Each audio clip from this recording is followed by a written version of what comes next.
morning, everyone. Good morning. Something really interesting happens when someone stands in front of a room full of people.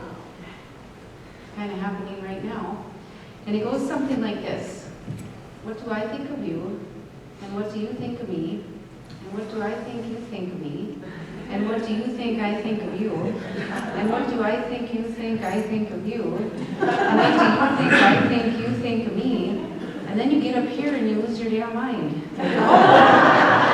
Uh-oh, I hope she's not offended, and I hope you didn't think I was trying to say, and you realize at any given moment, you can have a real problem with someone in this world, right? There's such things as miscommunication and conflict.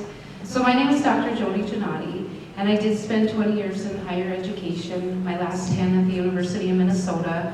I was a professor there. I recently left to do some training contracts. My biggest one right now is to train all the private prisons in the U.S. on everything from how to profile people all the way to how not to lose your shit kind of thing.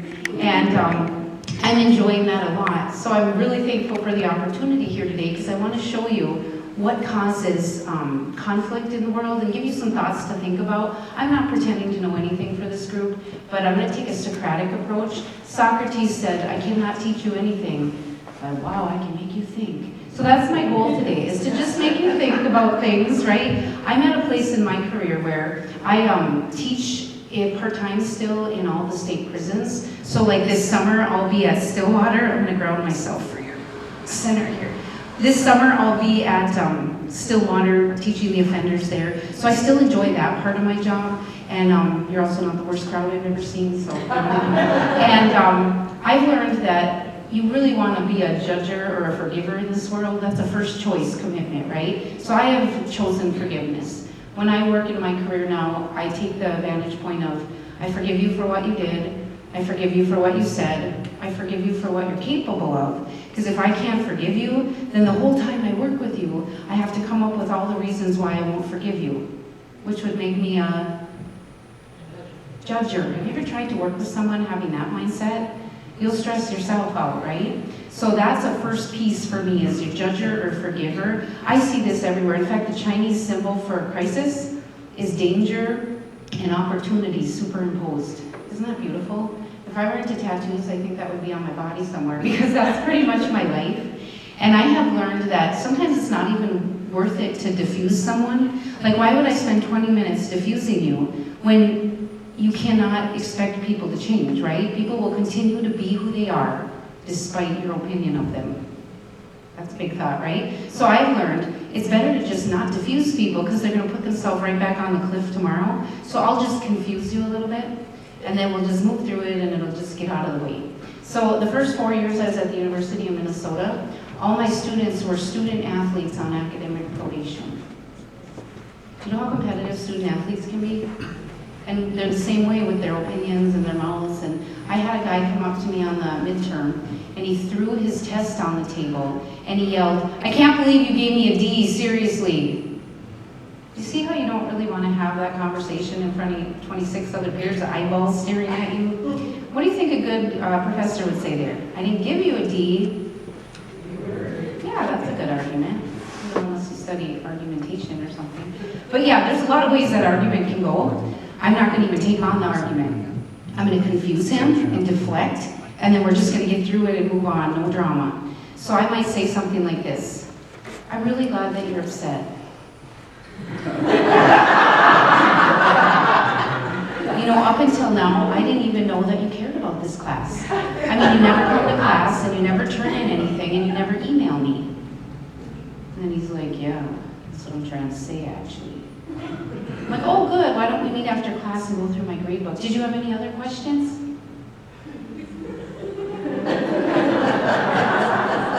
Did he? No, because he doesn't know what the hell we're talking about. That is exactly where you want someone. Do you see how you save it for yourself and you save it for them and everything stays drama-free? I want to show you what creates resistance in this world and maybe just get us thinking. If we can start in one community and take some new thoughts, we can change all sorts of things. I have all sorts of perspectives on why, make America great again. I don't think the word needs to be again. I can show you how we can make America great with some just thoughts about resistance. In fact, how many of you have a child somewhere in your life? Do any of you talk to this child like this ever? You need to get in the car. Okay, put your shoes on. No, you don't talk to me that way. Give me your iPad. You are done. Do you hear me? Where's your brother? You can't, we don't hit in this house. We don't talk like that. Stop it. Don't. You need to what? Where are your readers? Okay, you are done. Does anyone talk to your child like that? Like this morning? Okay. Yeah. So I want to point out something. Have you ever heard that you hurt the people you love the most?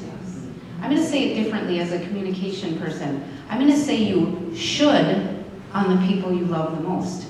So if I want to give you a list of words that create resistance in this world, with the idea of asking you to be mindful of them and to go as far as you can in your life without using them, especially on the people you love the most, because that's who we do it to the most. Here are the words.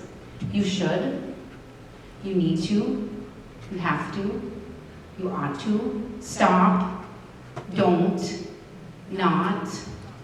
These are all words that create a lot of drama for people because they're resistance-based, and I want to show you what resistance does to society. So let's say that I have a nice face, and I have a nice tone, and I live next to you in an apartment building, and I do this. Hi. Some of us actually get up and go to work in the morning. I'd appreciate it if you could turn your television down. Thank you. Hey, you're all good people. What are you capable of right now? Turning it up? Having a dance party in your house? You see how good people want to be naughty? Guess what this language does to naughty people? Puts them in prison. Yep, so we want to really look at this. What do you think would happen if like you were working with someone and you had a nice tone, a nice affect display, everything's good, but then your mouth says, I would appreciate that you don't use sarcasm with me. What do you think you're going to get right there? You see how it just elicits naughtiness in people? That is the language that creates all sorts of problems. Okay, I'm going to take 3 of those words and let's look at them a little deeper. The word don't, the word not, and the word stop. On a neuro-linguistic programming level, your brain can't understand those words as a verbal command. What does that mean? That means if you were going to shove a fork in an outlet over here, what would someone yell to you if you were a child?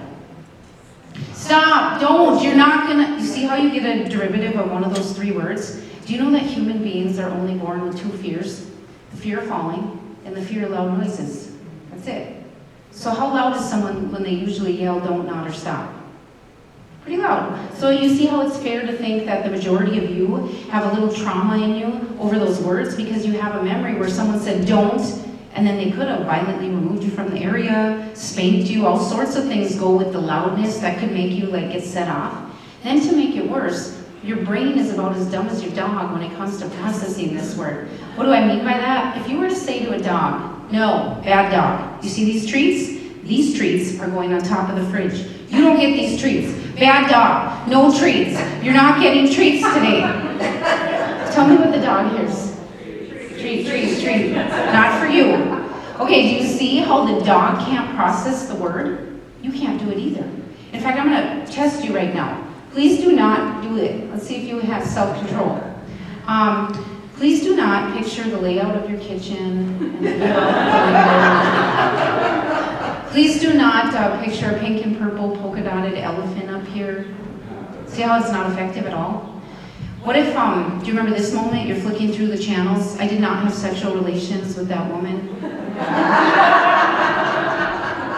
I did not have sexual relation. And then he had a micro expression that showed he was lying. I mean, just saying. But okay, what did Nixon say? I'm not a crook. Right, and most people will say crook, liar, thief. You see how you remember people who use the word don't, not, or stop? It's because it has a semantic reaction. Semantics are words have meanings. Do you not have a memory in your brain somewhere with one of those 3 words? Like, I'm not judging you or anything. You're like, I hated that moment. I'm not telling you how to do your job, but... Or how about this moment? Don't look now, but you're never going to guess who just walked in with your ex. Oh my gosh, why did you look? Now they're all looking at here. I told you not to look. God, I hate that moment. Do you remember how this scars you for life? So look what people do when they try to be effective. They step into a group and they're like, hi everyone. Let's Let's not get upset. Thank you for coming to this emergency crisis meeting. We're not going to, and then you have a coronary and die. And we're like, but I was being so kind and delicate. You see how people have good intentions, but they're creating drama all around us?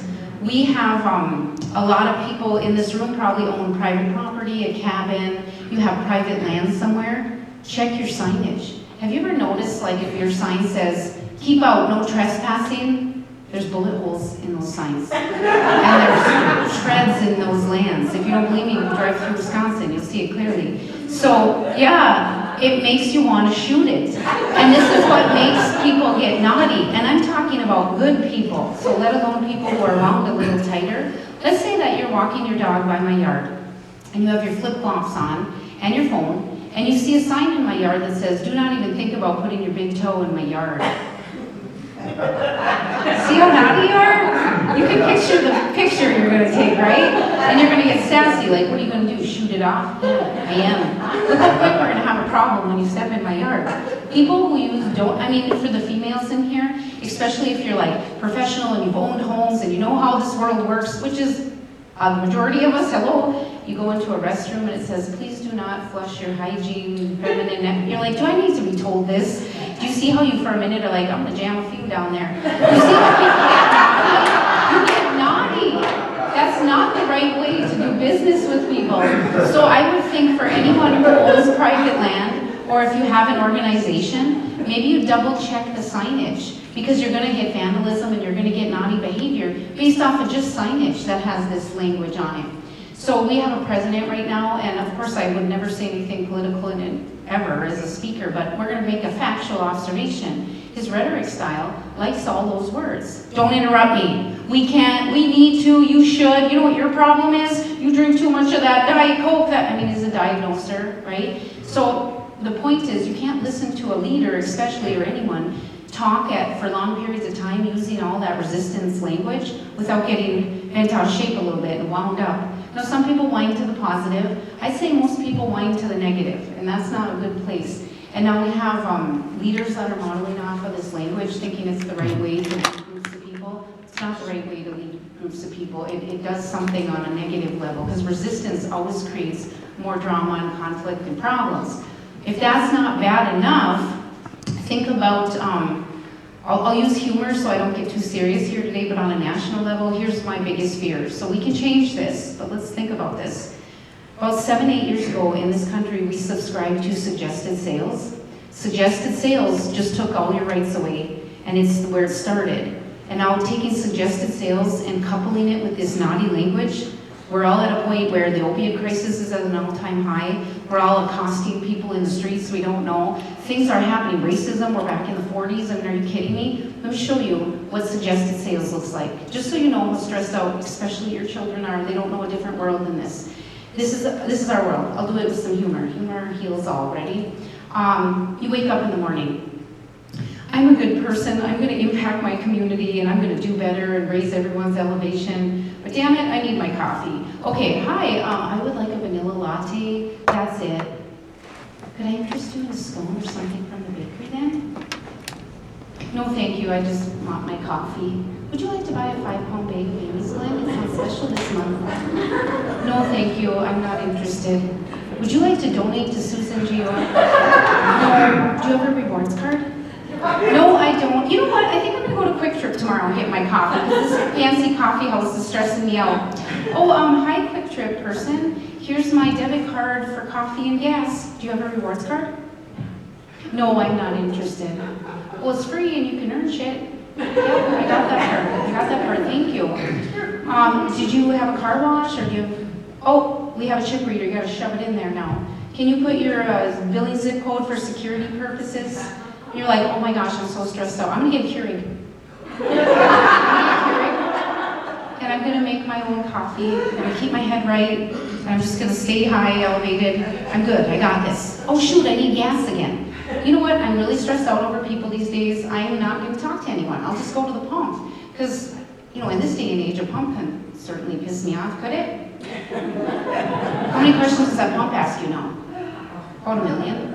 And then you're done with that, you go into work. The first word someone uses, a word on the naughty list. I need that file. Hey, you guys, we need to be quiet. We have a lot to get through in the next 10 minutes. Stop it. We can't go. Hey, do you have that paper? Listen, we're not going to... And you're like, wow, I'm going to go work it out on a cheeseburger. And then you get a cheeseburger and you're like, hi, I would like to get a cheeseburger and a Diet Coke. That's it. Would you like a fry with that then? No, thank you. I just want the cheeseburger. Well, it's actually cheaper if you get the fry. No, I'm not interested in the fry. Would you like to donate to... No. Would you like to buy our Halloween coupon booklets? No. We have 2 apple pies for sale this month. Would you like 2 for $1? And then you have to run through the bank. And you have good penmanship. And you put your deposit slip on top of your checks. Back in the old days, you just give it to them and they say thank you. Now they go, so Jody, are you going to put all this in your checking account then? Your brain goes, no shit, Sherlock. Here's what your voice does. Yes, thank you. Now, did you want some cash back, or is it all going to go in your checking? You can just put it in my checking, like the deposit slip. See, you're going to go to prison. Don't do it. Like the deposit slip says, thank you. Hey, Jody, we have bankers on hand every day to talk about all your banking needs. Would you like to do it? No, I didn't ask that question. Oh, no, we're just letting everyone know. Now, are you taking advantage of our bill pay system? See how you're going to do a throat punch any second? You see how it's building in you? And then you go home, and what's the first thing your significant other says to you? We need to, I can't believe you didn't put the car seat in your car. You need to, and we have to. Did you do your homework? And then you're on your kids, and then you're on everyone. And then finally everyone's tucked in and in bed, and you're in the corner drinking heavily. Like, why am I drinking? I'm an alcoholic. There's the opiate crisis right there for me, right there. Nobody belongs to a community anymore. Everybody's got a ton of resistance around them, and then we're using suggested sales. Do you know you actually have a right to say, I'm not interested in your drama right now? You have a right to say, I'm not interested in the NRA. You have a right to say, I'm not interested in PETA. You actually have a right to choose in this world, and suggested sales was the kind of thing that took that away. And if you've noticed, society is really tight. We're winding tight. It's getting tighter. In my opinion, if we could get people to consciously get rid of that language of resistance and then drop suggested sales as a whole way of doing business, I think we'd all be free again. We'd lighten up a little. It would just help. So we can start in this community, right? You can just make a conscious decision to not use that language. I'll give you some words that'll work as an alternative. I'll give you 3 words for the sake of our time.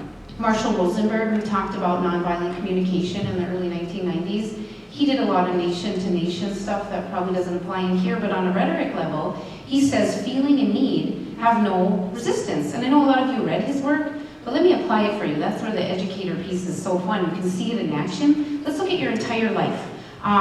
Did you ever notice that when you have a difficult interaction with someone, the issue is the reason that you would have a difficult communication with someone? So we're real clear usually on the issue, right? We sit down and pre-pave it. Like, you have a body odor problem that's affecting the work environment. Oh, dude knows why it's there, right? You're really good at work. Did you notice with the people you care about, you rarely pre-pave the issue? So you go, you should see yourself. You're a freaking nightmare lately. Seriously, I don't even know you anymore. Like, wow, that was intense. Okay, maybe we could use feeling need and get past that. You could say, can I talk to you for a minute? And they're like, what? I was feeling really frustrated because you forgot my birthday, and I need to know that you actually care about me in this relationship. See how clear that is? It's about the birthday. It's like one night on the couch. What is that, camping? That's fun. Okay, good. Do any of you have a child who went through a tactile dysfunction phase? I don't know what it's called, but there's a technical name for it. I called it a tactile dysfunction phase. It's this phase. My tag hurts my back. My socks hurt my feet. My mittens are itching my hand. Okay, some of you are nodding. This is a real thing in kids, and it makes you delay big time, right? So it's like I'm saying to my little Ella, let's get in the car. She's like, Mom, my socks hurt my feet. I'm like, get in the car, Ella. Mom, my socks hurt my feet. I'm like, Ella, get in the car. And then she throws her socks in my face. Do you see how you want to grab a naughty word? You need to get in the car. You stop it. That's enough. Maybe you could do this. Ella, sounds like you're feeling a little frustrated with your socks. Do you need Mama to help you? No. Do you need me to get you another pair? No. Okay, well, Mom will be in the kitchen drinking heavily. Let me know if you need anything. No, do you see what I did there? I left the need on the table. Let me know if you need anything. And then I left. If you leave a need on the table, even for a 5-year-old or any age from there up, they let you leave without drama. In other words, someone in here, tell me what happens if you say to the kid, I am done. Do you hear me? We're done. And then you walk out. What does the kid do? They follow you. They hulk it out and follow you. They're like, Dad, Dad, Dad. And you throw that kid right through a window. Oh my gosh.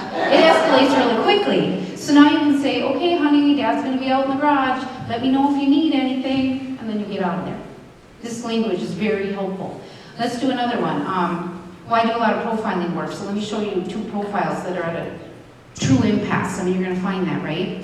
My dad played football for Notre Dame, and then he went on with the Redskins. And he's a conservative Republican, and he's got a logical, linear brain who can't read emotion. Oh, you're going to cry? He can't see that. Oh, you're embarrassed? He can't read that. It's just part of who he is. That's why I love my work with knowing people from the inside out, because the answer is the more you understand people, the more you can forgive them. You can't change them. So I'd love to do a thing here where we do a profiling thing, and you know why you hate your mother, why you married who you married, and why you favor one of your children. But it would be pretty raw. You'd have a moment where you'd be like, oh, I do that. Am I really that annoying? You're like, yeah, you are actually. And it would be an eye-opener, let me tell you. That takes too much time. So anyway, my sister joined the Peace Corps at one point, and my dad and her are going to have a conversation about this. Let me show you how quickly conflict can escalate when you're on 2 different sides of something. My dad's like, so Kelly, I just don't get it. I just don't get it. I just don't get it. I just don't get how a college-educated woman is going to go all the way over to a third world country. I'm trying to wrap my brain around this. And she's like, yeah, Dad, I totally get why you would think that, but I'm on a journey. Does my dad know what a journey is? No, he don't know. Okay, he's not knowing this. So I just want to help people. Well, shit, Kelly, I spent my whole life trying to put a good roof over your head. Now you're going to go live in a mud hut out in Africa? I'm just saying here. I'm just saying here. Yeah, Dad, I just have a different life path than you, and I just want to serve people and give back. Well, this isn't one of those free Obama programs.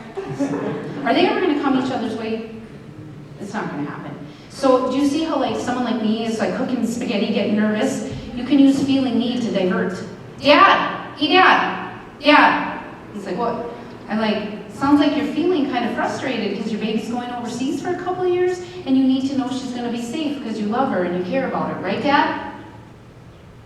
He's like, yeah, that's what I'm trying to say, but your sister's so damn emotional. See, Dad loves you. Spaghetti? Anyone? Spaghetti? And then you divert. Because the more you look at a problem and the more you focus on a problem, you will get more of the problem. What did Mother Teresa say when they asked her if she'd march against the war in Vietnam? What did she say? She said, no, thank you, but if you walk for peace, I'll be there. This is so profound, right? This is like if you look at the war and you talk about the war, you create resistance against the war, and then everybody vibrates war. I get calls all the time like, Dr. Janati, could you come talk to our school district about bullying? No, I will never come to your school district and talk about bullying, because then we're going to have new jargon for bullying and bystanders. We're going to talk about bullying and look at bullying and vibrate at bullying. And then when I leave the school, what are they going to all think about? And then they're going to say, stop bullying, don't bully. All the resistance words are going to make bullying grow multiple times over. And you see that right now. It's going on everywhere. I don't know why people don't get this. I don't understand why people like me aren't asked to come into schools and go, could you teach us how to be civil servants and community members and how to teach unity in the community? That's what we need to do. Teach kids unity in the community, how to be a good friend. That's it. And then we'll, turn the other cheek. I think conflict's a good thing. I think conflict gives you feedback. Like you look at what you don't want long enough to go, thank you for the feedback. Now I think I'll turn my other cheek. You see this in relationships? Look at him. What a lazy loser. I'm glad I left him 7 years ago. You're like, why are you still looking at him? Well, look, and it's he should, and he needs to, and she should, and she ought to. And they spend all their time using the naughty words, looking at something they don't want, where they could have just said, thank you so much for showing me what I don't want. That was a good feedback. Now I'm going to look, are you the next person? Are you the next? Thank you so much for teaching me. Conflict's feedback, that's all it is. But most people get hung up looking at what they don't want, and we know that Byron Katie says, when you argue with reality, you lose. But only 100% of the time. Guess what words you have to use to argue with reality? Don't, need, stop, can't. You should quit drinking, right? I had an uncle who would drink a lot. He shouldn't drink at family functions. They're small. He needs to grow up. He shouldn't do that. He ought to know better. Okay, that'll ruin your Christmas, because after Christmas, you'll tell that story over and over. If you ask the uncle, like, how was your Christmas? What does he say? Oh, good, I like seeing everyone. It's just like if you go home tonight and you're sitting with your friends and you're like, my boss is ruining my life. My boss is ruining my life. What is your boss thinking about tonight? Probably not you. Yeah, and who controls your thinking? You do.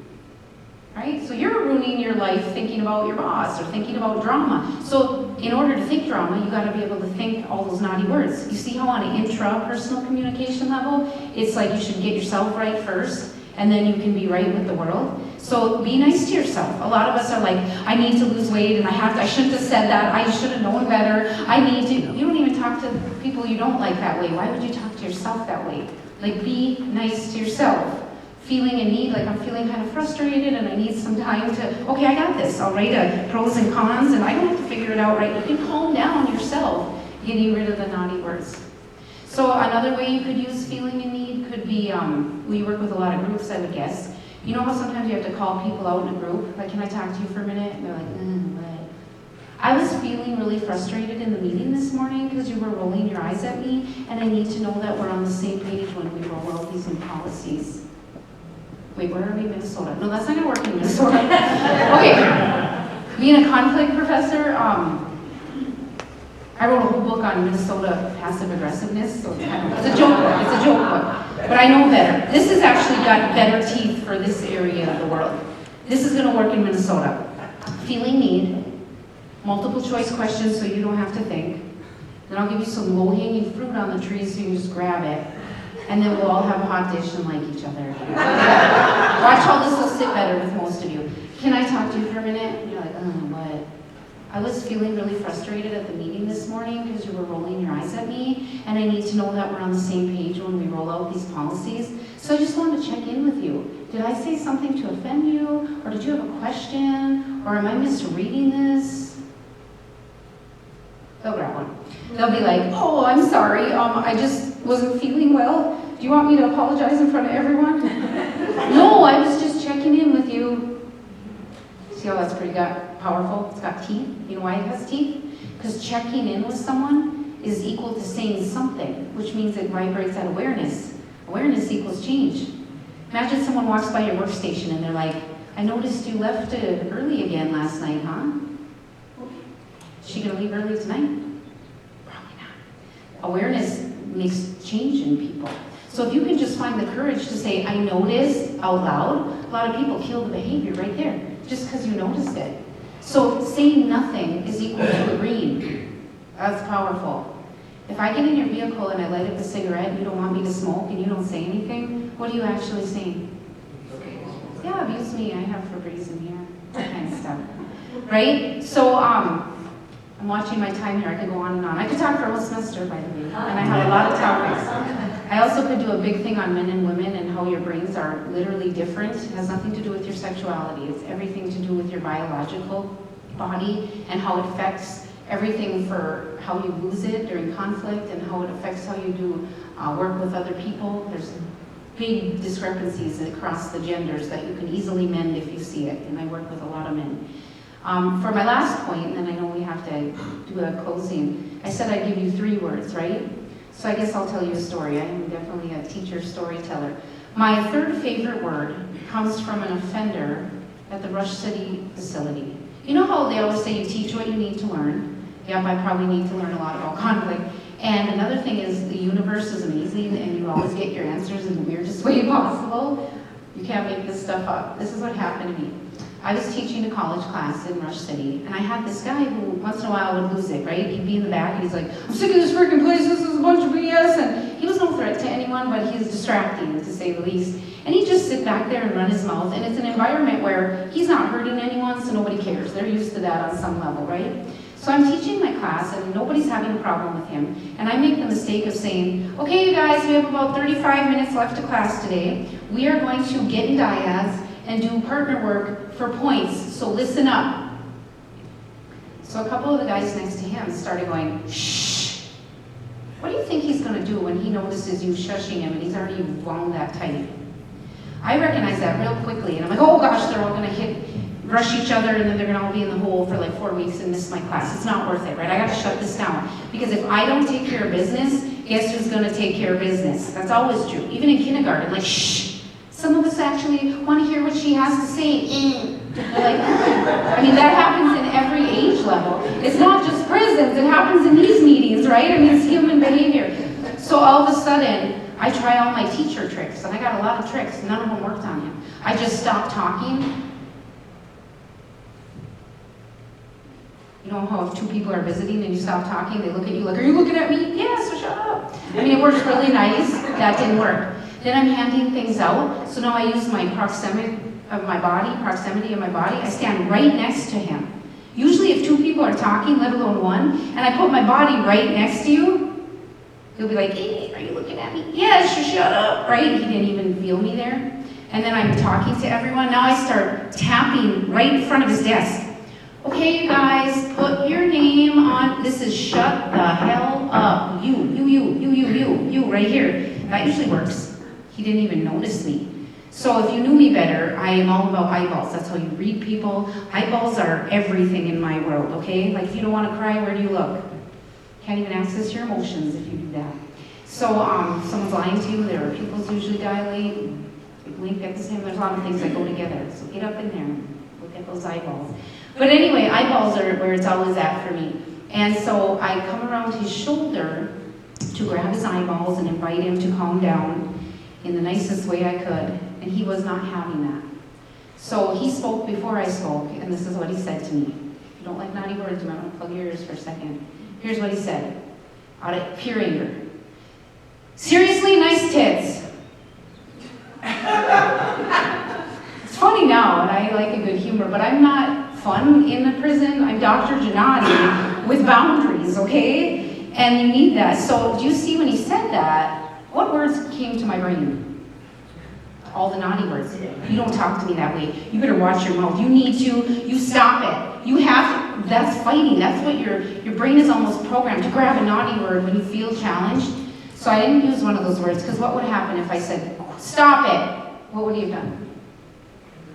He would have gotten violent for sure or done something for sure. But then saying nothing is equal to what? You see, for once in a while you get stuck like, uh-oh, what do I do now? Now, if you knew me better, I do have a good sense of humor. So here's what I did. Remember how I started this talk? You confuse them instead of diffuse them. Here's all I did. I tried not to show any emotion. I tried not to skip a beat. I grabbed his eyeballs, and I said, I would prefer that you call them breasts, actually. Okay, you guys, let's put our name on it. We have about 35 minutes. And I want to make sure you all get your... Yeah, see what just happened? All the guys who were ready to pop off with him, the minute I said that to him, they all laughed and all the resistance left the room. And then the guy was sitting there like, what the hell? I'm like, exactly. And then we just moved through it like it never happened. So you don't want to create resistance around you. That's where all the problems are. Does that make sense? Oh, by the way, the word was prefer. That's the word. I would prefer that everyone be quiet. We have a lot to get through in the next 10 minutes. They'll respect you. You need to sit down, be quiet. You can't talk right now. We have a lot. They'll disrespect you. See the difference? You can be just as terse. I would prefer that we go to this restaurant, actually. I would prefer you don't sucker punch your brother in the face. Okay, you can use prefer. Remember when Nancy Reagan said, this is your brain. This is your brain on drugs. Remember the frying pan? They started a campaign back then. We're fighting the war on drugs. Has drugs multiplied? Yeah. That's because the rhetoric is all resistant. Stop drugs, fight drugs, war on drugs. If we push against it, it'll certainly go away, won't it? Drugs are at an all-time high. What are we doing with racism? We're fighting racism. Hey, join my Facebook page and you can like it and we're going to fight against this and that. You're not going to ever create any peace in this world fighting against things. So I guess my last thought for this group is more people need to tell the world what they stand for. So many people are like, you know what I'm against? I hate these people who are like, I see this in the prisons, tattoos are all negative and against. So I make an assignment that says, your title of your assignment is, what do I stand for? They almost always like, I can't stand people who do that, oh, you have to redo this, this is what you're against. I want to know what you stand for. So that's the message I'm leaving you with today is, what do you stand for? Like, what do you stand for, rather than what do you stand against? And I think we can shift a whole community, and you can shift the whole nation, right? More people need to vibrate that instead of pushing against, because pushing against never helps anyone. So that was my sexy conclusion. And thank you very much for having me.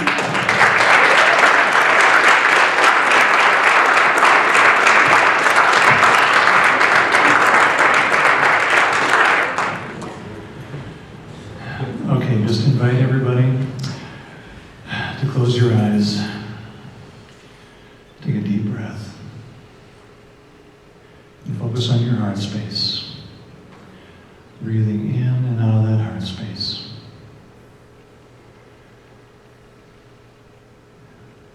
And invite anyone to throw out words into the center of things they want to see more of as we look out onto the world.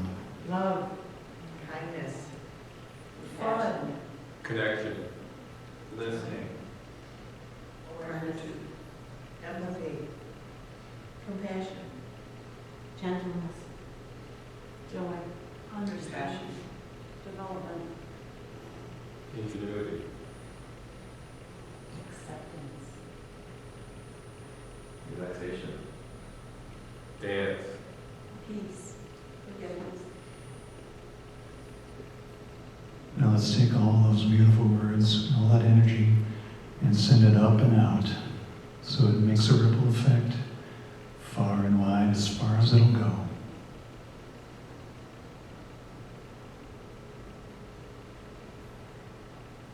And thank you. Gratitude, everybody.